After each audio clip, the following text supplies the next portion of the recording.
पवन। राहु, छोटा सा तो शरीर है तुम्हारा, यूं कहो कि आधे से भी आधा। उसे भी तुमने पत्थर की भांति कठोर बना रखा है। भला क्यों? नारद, तुम वीणा अवश्य बजाते हो, किंतु तुम्हारी वाणी में विष है। अमृत पान किए हुए असुर को भी अमृत में विष ही दिखाई देगा राहु। नारायण नारायण, दोष तुम्हारा नहीं है, तुम्हारी आसुरी वृत्ति का है। तुम्हारी दिव्य वृत्ति भी कुछ बड़ा काम नहीं कर पाएगी नारद। नारायण नारायण। राहु, आसुरी शक्तियां दिव्य शक्तियों के मार्ग में बाधक अवश्य होती हैं, किंतु उन्हें परिणाम तथा अपने दिव्य लक्ष्य तक पहुंचने से रोक नहीं सकती, क्योंकि उनमें वो सामर्थ्य होता ही नहीं। नारायण नारायण। देख लो, तुम्हारे दैत्यराज जलंधर स्वर्ग से वंचित रह गए। अरे इतना ही नहीं राहु, वो अपनी बहन और बहनोई माता लक्ष्मी तथा श्री हरि विष्णु को अपने साथ अपने भवन में ले गए हैं। नारायण नारायण। ये सब तुम्हारी कुटिलता और कुचाल के कारण हुआ है नारद। तुमने दैत्यराज को भरमा दिया है। मैं जाकर उन्हें सचेत करूंगा। दैत्य और असुरों में यदि सचेत होने की बुद्धि और समझ होती तो स्वर्ग आकाश में नहीं धरती पर होता, और फिर दैत्यराज के लिए सचेत होने की अपेक्षा अचेत होने की संभावना अधिक है। नारायण नारायण। और फिर सचेत करने के लिए दैत्य गुरु शुक्राचार्य जो हैं, किंतु गुरु शुक्राचार्य से पूर्व वहां पहुंचकर दैत्यराज का गुरु बनने का यदि तुमने प्रयत्न किया तो पान किया हुआ अमृत भी संभवतः कार्य ना करे। नारायण नारायण। और तुम्हारी दुर्गति में कहीं और अधिक वृद्धि न हो जाए। सावधान, इस बचे हुए मस्तिष्क को बचाना।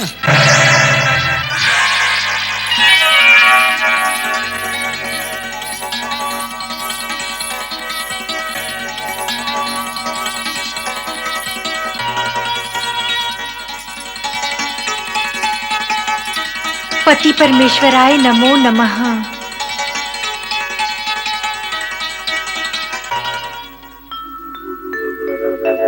सशंख चक्रं सकिरीटी कुंडलं सपीतवस्त्रं सरसीरुहेक्षणं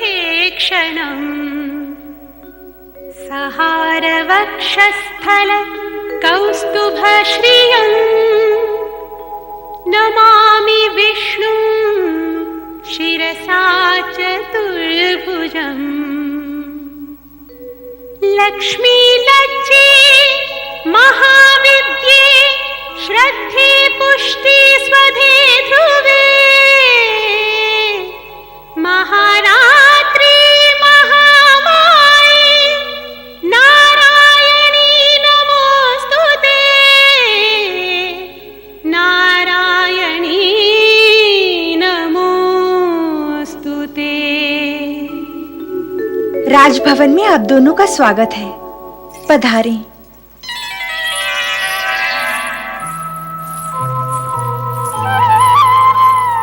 स्वामी, आपने देवताओं के हित चिंतक श्री स्वरूपा लक्ष्मी और श्री नारायण को अपने भवन में आमंत्रित कर उनका आदर सम्मान करके अपना यश उज्जवल किया है।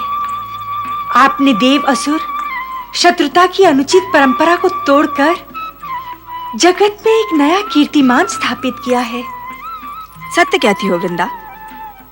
जगत की जितनी भी यात्राएं हैं उनका अंत सुखद ही होता है, किंतु शत्रुता की यात्रा का अंत शीघ्र नहीं होता, और होता भी है तो दुखद ही होता है। मेरे भ्राता जलंधर ने इस दुखद यात्रा को बीच में ही समाप्त कर एक महान कार्य किया है। यदि महाबली जलंधर की भांति जगत के अन्य प्राणी भी इस सत्य को मान लें कि उज्जवल यश और महानता शत्रुता से नहीं वरन मित्रता से प्राप्त होती है। हाँ जगदीश्वर, शत्रुता से संपूर्ण वातावरण दूषित हो जाता है। मन के विकार, परिवार, स्वजन, वंश और कुल तक को मलिन कर देते हैं। भावी संतान भी रोगी और भोगी उत्पन्न होती है। सबका भविष्य अंधकारमय हो जाता है और मित्रता में संपूर्ण वातावरण आनंद उल्लास से परिपूर्ण रहता है। मन मस्तिष्क में सद्भावनाएं, सदाशयता और कल्याणकारी भावनाएं जन्म लेती हैं। जीने की इच्छा बलवती रहती है। संतान भी योग्य और सुपात्र होती है। मित्र भाव सदा सुख, संपत्ति और समृद्धि में वृद्धि करता है। अति उत्तम। यदि महाबली जलंधर की भुजाओं में बल है, तो वृंदा के विचारों में उदात्तता, भव्यता और महानता है। अति सुंदर। भाभी किसकी हैं? देवगुरु, श्री हरि विष्णु और जलंधर के संबंधों से मन में आशंकाएं उत्पन्न हो रही हैं। कहीं इन संबंधों से कोई अनहोनी न घटित हो जाए। हाँ देवगुरु। अर्थात देवगुरु, जलंधर देवताओं का शत्रु है और भगवान श्री हरि विष्णु देवताओं के हितैषी व रक्षक। जलंधर श्री हरि विष्णु के साथ साथ लक्ष्मी जी को भी अपना अतिथि बनाकर ले गया है। क्या इसका परिणाम शुभ होगा?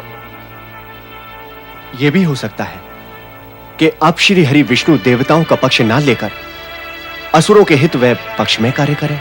श्री हरि विष्णु के विषय में ऐसा सोचने का कारण? वे जलंधर के बहनोई हैं गुरुदेव, बहनोई। और कहा भी तो जाता है कि सारे जग की सच्चाई एक ओर और पत्नी का भाई दूसरी ओर। श्री हरि विष्णु भी पत्नी भ्राता के प्रेम प्रवाह में हमसे दूर निकल सकते हैं। आप भूल रहे हैं देवराज, निम्न कोटि के प्राणी स्वार्थवश प्रेम व संबंध में अस्थिर होते हैं, किंतु उच्च कोटि के महान सत्पुरुष स्वार्थ को संबंधों पर भारी नहीं होने देते। भगवान श्री हरि विष्णु के विषय में ऐसा सोचना भी पाप है। वो कदापि ऐसा कार्य नहीं करेंगे जो देवताओं के हित में न हो। हाँ, सोचती तो मैं भी यही हूँ। देवी इंद्राणी, आप सोचने का कार्य न करें, सत्य को मानने का कार्य करें। देवगुरु, घटना का सत्य शंका को जन्म देता है और शंका कभी मन में सत्य को प्रवेश नहीं करने देती। नारायण नारायण। बार बार शंका करना और फिर शंकित होकर अपमान करना, ये तो आपदाओं को आमंत्रित करने जैसा है देवराज। आपने भगवान भोलेनाथ के अवधूतेश्वर अवतार के साथ जो दुर्व्यवहार किया था, ये जलंधर उसी का परिणाम है जो आपको कष्ट दे रहा है। अब यदि आप भगवान श्री हरि विष्णु के लिए मन में विरोधी विचार लाएंगे, तो फिर कोई जलंधर उत्पन्न होकर आपकी विपदाओं में वृद्धि करेगा। सोच ले देवराज, आपके सिर पर आई सारी विपदाओं के उत्तरदायी केवल आप ही होंगे। नहीं नहीं देवर्षि, हमें श्राप न दें। वैसे ही हमारी विपत्तियां कम नहीं हैं। श्राप, आशीर्वाद, कृपा, अकृपा, ये सब कर्मों और आचरण की उत्पत्ति है देवी सची। कोई भी किसी का हित अहित करने की क्षमता नहीं रखता। प्राणी के कुविचार, सद्विचार, अपकर्म और सुकर्म ही गुरुत्वाकर्षण द्वारा सुफल अथवा कुफल को प्राप्त होते हैं देवी सची। अब भगवान श्री हरि विष्णु के प्रति कुविचार करना क्या सुफल होगा? देवर्षि, पर ये तो सत्य ही है कि वे लक्ष्मी जी के साथ जलंधर भवन गए हैं। अवश्य गए हैं और उनका आतिथ्य भी स्वीकार किया है, परंतु जलंधर का आतिथ्य स्वीकार करने से यह तो सिद्ध नहीं हो जाता देवी सची कि भगवान श्री हरि विष्णु अब देवगण के शुभ चिंतक और हितैषी नहीं रहे। महान विभूति के विषय में चर्चा और विचार करने के लिए एक महान मन मस्तिष्क की आवश्यकता होती है। ऐसा मन मस्तिष्क जिसके सभी द्वार खुले हो। नारायण नारायण। फिर वृंदा तो एक महान नारी है।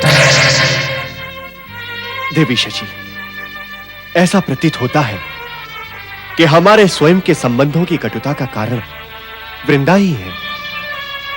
वृंदा की महानता, वृंदा की उदारता, और उसके त्याग की भावना कहीं हम देवताओं की बलि का कारण ना बन जाए। स्वामी, स्वामी, धन्य हो गई मैं आपकी बहन लक्ष्मी और श्री हरि विष्णु के दर्शन करके। कितने आत्मीय हैं दोनों। यूं तो दोनों ही आपके शुभचिंतक हैं, किंतु स्वाभाविक है कि बहन लक्ष्मी आपके विषय में अधिक विचार करती हैं। अब वे आपको देवताओं से पराजित होने नहीं देंगी। नहीं वृंदा, नहीं। जैसा तुम सोच रही हो वैसा नहीं है। तो फिर कैसा है? उस चोटी वाले नारायण जपू नारद के बहकाए में आकर मैं भ्रमित हो गया था और लक्ष्मी और विष्णु को अतिथि बनाकर यहां ले आया। तो क्या तुम्हें नहीं लगता कि ऐसा करके मैंने भारी भूल की है? कहो, नहीं लगता तुम्हें कि मुझसे भयंकर भूल हुई है?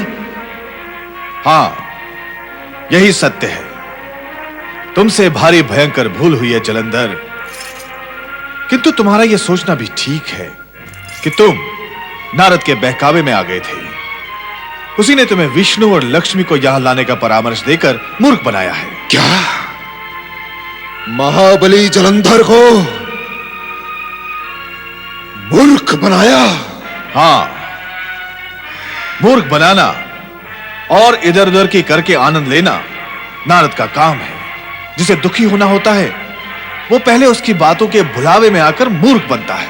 गुरु, मैं नारद को मरोड़ दूंगा। बहको मत जलंधर। इस संपूर्ण जगत में तोड़ मरोड़ का कार्य करने में केवल नारद ही महारथी है। तोड़ फोड़ का कार्य वो स्वयं हंसते हुए और दूसरों को हंसाते हुए इतने सहज भाव से नारायण नारायण कहते हुए करते हैं कि दूसरे को पता भी नहीं चलता कि वो कब मूर्ख बनकर रोने के लिए बाध्य हो गया। गुरु, ये मूर्ख मूर्ख का आलाप छोड़ो। अब करना क्या है वो कहो। छोड़ू कैसे? मूर्खता का परिमार्जन तो करना ही होगा। वो कैसे? उन दोनों को तुरंत यहां से विदा करके।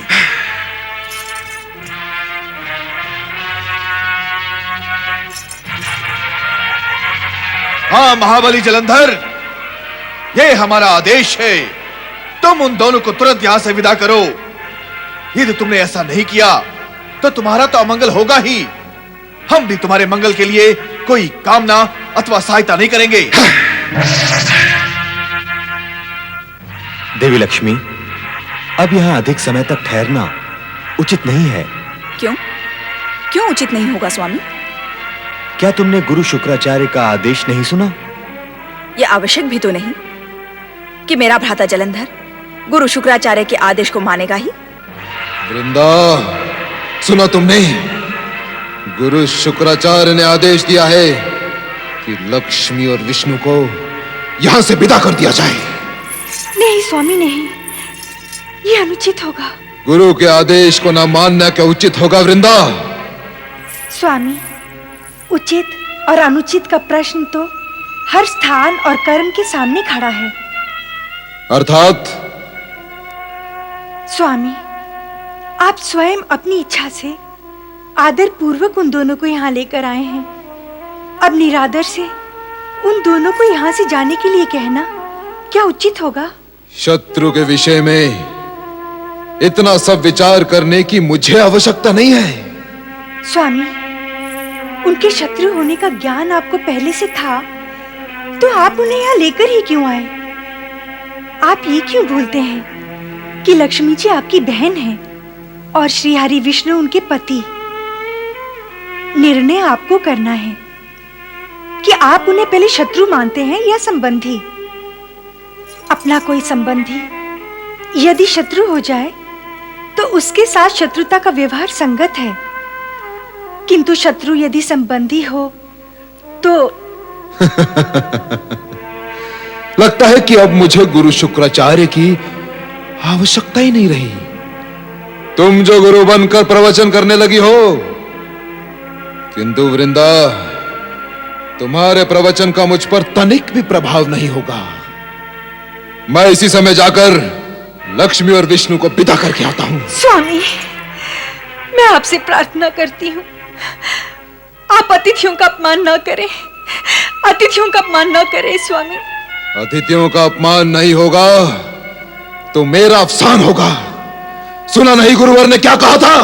स्वामी, मैं ऐसा उपाय करूंगी जिससे ना आपका अवसान होगा और ना ही अतिथियों का अपमान। आप निश्चिंत रहें, किसी का हित हुए बिना मैं वो सब कर दूंगी जो आप चाहते हैं। सोच लो वृंदा, यदि तुमने शीघ्र ही वो नहीं किया जो मेरी इच्छा है, तो फिर मैं वो कर दूंगा जो तुम्हारी इच्छा नहीं है। मैं दोनों को धकेल कर बाहर कर दूंगा। नहीं नहीं, ऐसा अवसर नहीं आएगा। ऐसा अवसर नहीं आएगा तो फिर वैसा अवसर भी नहीं आएगा।